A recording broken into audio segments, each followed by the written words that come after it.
5 seconds. For nearly 200 years now, Indians have sailed to distant shores in search of employment and trade. Many the forefathers of some of you settled where the worked. The conditions in the early days of migration were neither easy nor happy, but they worked hard and diligently. Some of them displaced their inherent entrepreneurship and established themselves in business. Early migrants went to Canada, America, and China, and wherever there was British colonial presence. Over the years, the profile of migrants has changed. We still provide skilled labor to the Gulf states and to other areas in the Middle East, but now a more important segment comprises of professionals, teachers, scientists, computer engineers and programmers, doctors, managers, bankers, and even gurus who are being acclaimed in areas of top management and creative thought. Similarly, in trade and industry, many businessmen of Indian origin have developed entrepreneurial skills which their host countries are finding valuable to their economies. We recognize and applaud these luminaries on their success. I am particularly happy that some of those who have distinguished themselves in this regard are in our midst today.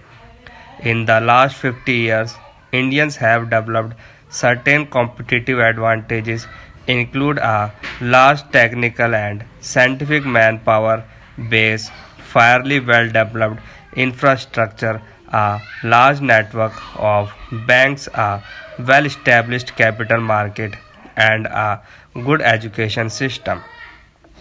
India has always had a substantial private sector active in all areas of the economy.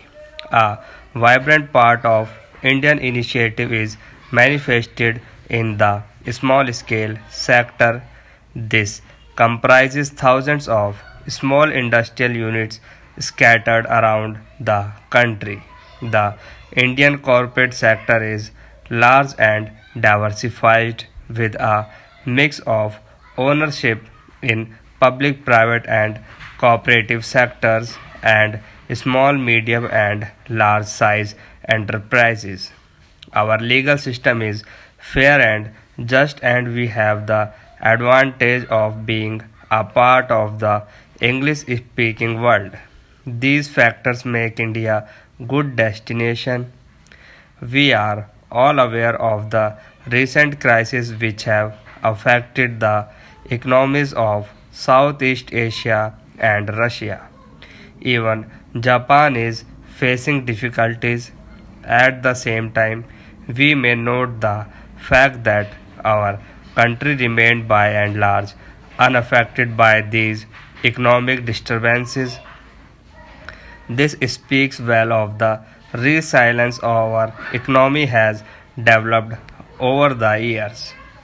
Despite being part of the globalization process, our fundamentals remained strong and helped us to stay on course and prevented any major macroeconomic imbalances. More significantly, a sum of about 12 billion US dollars has come in each of the last two fiscal years as direct remittance from Indian abroad. I need hardly emphasize how useful a role these resources have been playing in our economic development efforts. In the last 7 to 8 months, since my government took office, we have taken several initiatives aimed at revitalizing economic growth, promoting strong infrastructure development, and bringing about an information technology revolution within the country. Several of these measures are already under implementation. In certain other cases, legislative bills will need to receive parliamentary approval next month. The direction, however, is clear. Economic reforms are here to stay, and if anything, the process is being accelerated. We all appreciate the crucial importance of infrastructure in our development process. Towards this end, we have taken a number of decisions. One, plan outlay for the power sector has been significantly stepped up this year.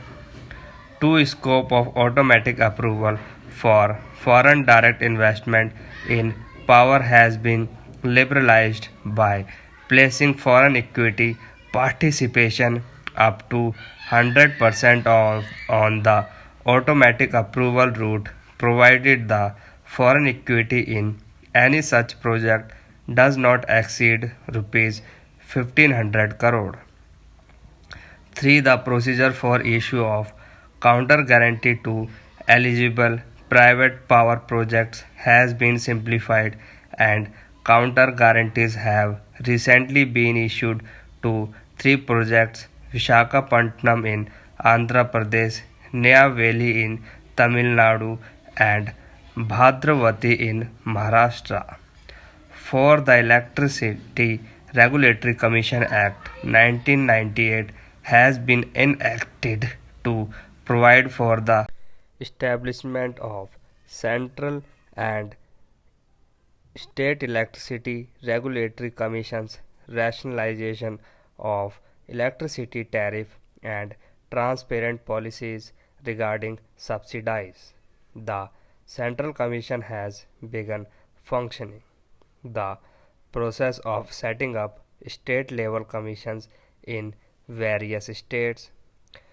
5. The Electricity Laws Amendment Act 1998 has been enacted to coordinate the operation of the grid system and allow greater flow of resources in the transmission sector.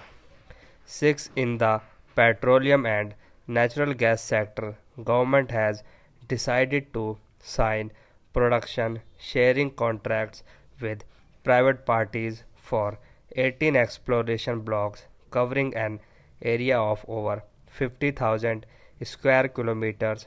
7 bids will be invited shortly under the new exploration licensing policy, for which the way has been paid with the introduction of a liberalized royalty regime.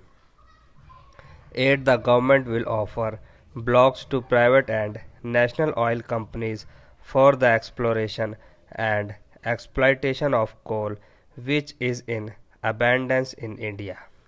And 9. The process of pricing reforms in the petroleum sector is being carried forward by initiating the dismantling of administered prices mechanism in phase from April 1, 1998.